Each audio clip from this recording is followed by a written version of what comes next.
Самұрық-қазына кадрлық саясатты нығайтуға кіріспек. Бұл туралы қордың жетекшісі Өмірзақ Шөкеев адам ресурстарын басқару жөніндегі 7-ші конференция барысында мәлімдеді. Көктемнің алғашқы күнінде шымылдығын ашқан бұл басқосу еңбек қатынастарын жетілдіру жолында аса тиімді алаң болып табылады. 3-ші жыл қатарынан оның өтуіне Самұрық-қазына мұрындық болып отыр. Өз баяндамасында басқарма төрағасы кәсіподақтардың рөлін көтеру, ұжымдық келісім шарттарды жасасудың жаңа тәсілдерін табу, еңбек дауларының алдын алу мен әлеуметтік еңбек қатынастары жөніндегі мамандардың біліктілігін көтеру сынды маңызды бағыттарды айқындады.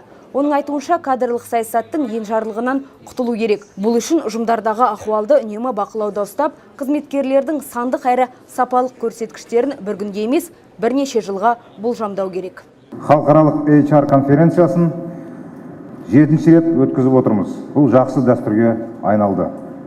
Өздеріңіз білесіздер, кадр саясаты кез келген кәсіпорын жұмысының басты бағыты болып табылады. Дұрыс жүргізілген кадр саясаты еңбек ресурстарының тиімді басқарудың және табысқа жетудің бұлжымас кепілдерінің бірі.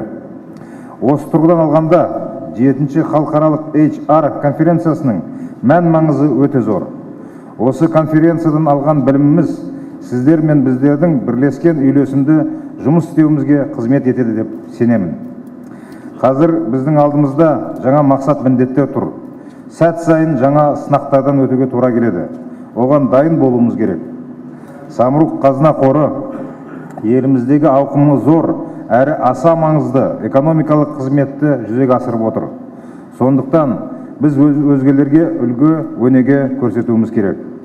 Қордың кадрлық қызметі, құрылымдық бөлімшелері кез келген мәселені, оның ішінде шетін жағдайларды сауатты әрі уақытылы шешуге дайын болуы тиіс. Өкінішке орай, біз бұл мәселеде бірқатар кемшіліктердің бар екенін мойындауымыз керек. Кейбір жағдайларда қарапайым еңбек адамның алдында беделді болудың орнына еңбек қайшылықтарын қолдан асқындырып алатынымыз бар.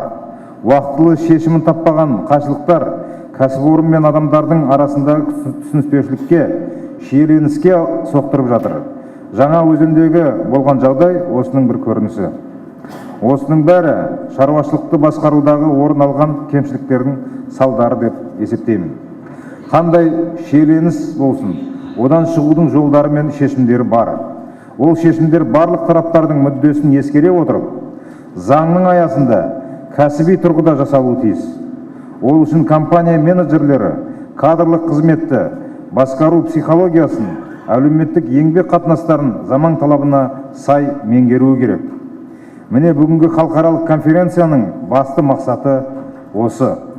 Бүгін біз алда атқарылатын мақсат міндеттерімізді іске асырудың теориялық, практикалық қадамдарын нақтылап, айқындап алуға тиіспіз.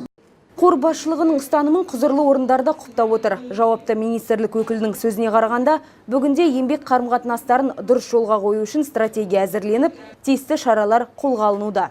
Биыл іске асырылатын мәселелерге тоқталып өткім келеді. Біріншіден, әлеуметтік диалог рөлін көтеру. Өткен жылы біз 3 жақты бас келісімге қол қойдық. Оған үкімет, кәсіподақтар мен жұмыс берушілер қатысады. Ал осы жылдың басында елде тағы да 20-дан астам салалық және 16 аймақтық келісім бекітілді. 50 мыңнан астам компанияда ұжымдық келісім шарт бар. Жалпы ірі және орта кәсіпорындардың 88% ұжымдық келісім шарттармен қамтылған. Бірақ әттеген айларда жоқ емес. Бір салаға жататын түрлі кәсіпорындарда келісім шарттар түрлі әлеуметтік пакеттерге ие. Бұл тіпті әлеуметтік шиеленісуге әкеп соғуы ықтимал. Сондай-ақ Өмірзақ Естайұлы атап өткендей, келісім шарттардың мазмұнында селқостық байқалады. Сондықтан келісім шарттардың мазмұны бойынша жұмыс жүргізу керек. Екіншіден, еңбек дауларын дер кезінде шешу мәселесі. Ұжымдардағы әлеуметтік жағдайды үнемі бақылап, жұмыс берушілер, кәсіподақтар, жергілікті атқару органдары арасында жүйелі қарым-қатынасты орнатқан жөн. Тәжірибе көрсеткендей, тиісті іс-шараларды қандай да бір жағдай туындағаннан кейін емес, алдын ала қолға алу қажет. Ал үшіншіден, адам капиталын дамыту үшін жағдай жасау. Елбасы мақұлдаған еңбекпен қамту бағдарламасы тек жұмыс орындарын көбейтуді ғана емес, жоғары сапалы жұмыс орындарын құруды көздейді.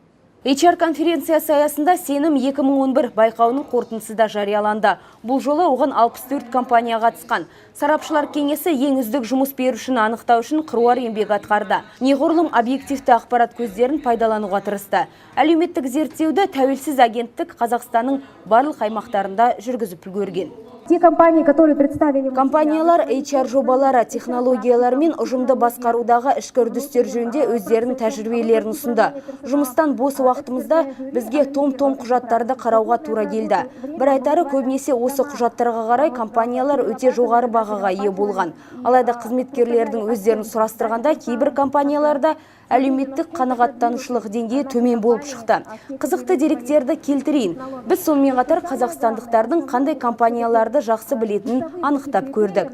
Бірден жауап берген кезде көбі Қазақ Телекомды атапты. Екінші орында Қазақстан темір жолы және үшінші орында Халық банкі тұр. Ал тізімге қарап жауап бергендерінде Қазақстан темір жолы бірінші орынға шықты. Қазақ Телеком екінші, ал Халық банкі үшінші орында.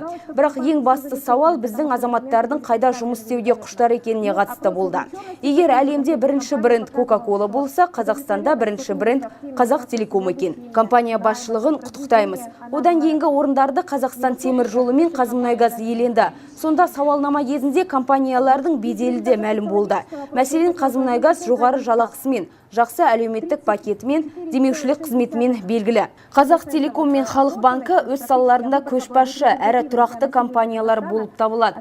Ал Эйр Астана мамандарды даярлау, қызметкерлердің біліктілігін көтеру жағынан ерекше аталды. Сонымен сенімді ақтағандар жеңімпаз атанды. Ең үздік HR жобаның иегерлері Қазмұнайгаз, Картел мен Үлбі металлургиялық зауыты. Ал ең үздік жұмыс беруші болып Қазақстан темір жолы компаниясы танылды. Біздің компаниямызда ең жұмыскерлер үшін қолайлы жағдай ол әлеуметтік саясатымыз біз жасап жатқан. Компанияның жастарының тиімді өздерінің уақыттарын қолдану үшін салауатты өмір салтын қалыптастыруда.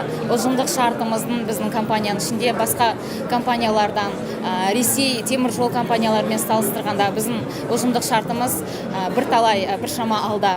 Сонымен қатар алыс шалғай жерлерде тұратын 3-ші, 4-ші, 5-ші класстағы станцияларда тұратын біздің қызметкерлеріміз толық әлеуметтік пакетпен қамтылған және орталық аппараттың қызметкерлері де. Сондықтан мен айталам, әлеуметтік саясат жөнінде жүргізуде біздің компаниямыз алдыңғы компаниялардың қатарында тұр. Сондықтан біздің осы сыйлыққа ие болғанымыздың да себебі бірден бір сол жасап жатқан жұмыстарымыздың көрінісі деп ойлаймын. Былтырғы жылғы біздің жобамыз компаниядағы жастар саясаты туралы бағдарлама бойынша біз ең үздік жоба атанған болатынбыз. Биылғы жылы ең үздік жұмыс беруші номинациясы бойынша бірінші орында иелендік. Ол біз үшін үлкен мақтаныш. Осы жұмысты алға басуда компанияның жастары, компанияның қызметкерлері барлықтарымыз бір ауыздан бірігіп, одан ары қарай жұмысымызды жалғастыра түсудеміз. HR конференциясы 2 күнге жалғасады. Ашылу рәсімінен кейін қатысушылар отандық және шетелдік шеберлерден сабақ алуда. Тренингтер негізінен HR менеджменті жүйесіндегі жаңалықтар мен корпоративті мәдениеттің интеграциясына арналды. Бір айтары, ағылшын тілінен шыққан HR сөзі адам ресурстары деген мағынаны білдіреді. Яғни HR қызметінің басты қағидасына сәйкес кез келген ұйым тек өз адамдарының арқасында белгілі бір табысқа жетпек.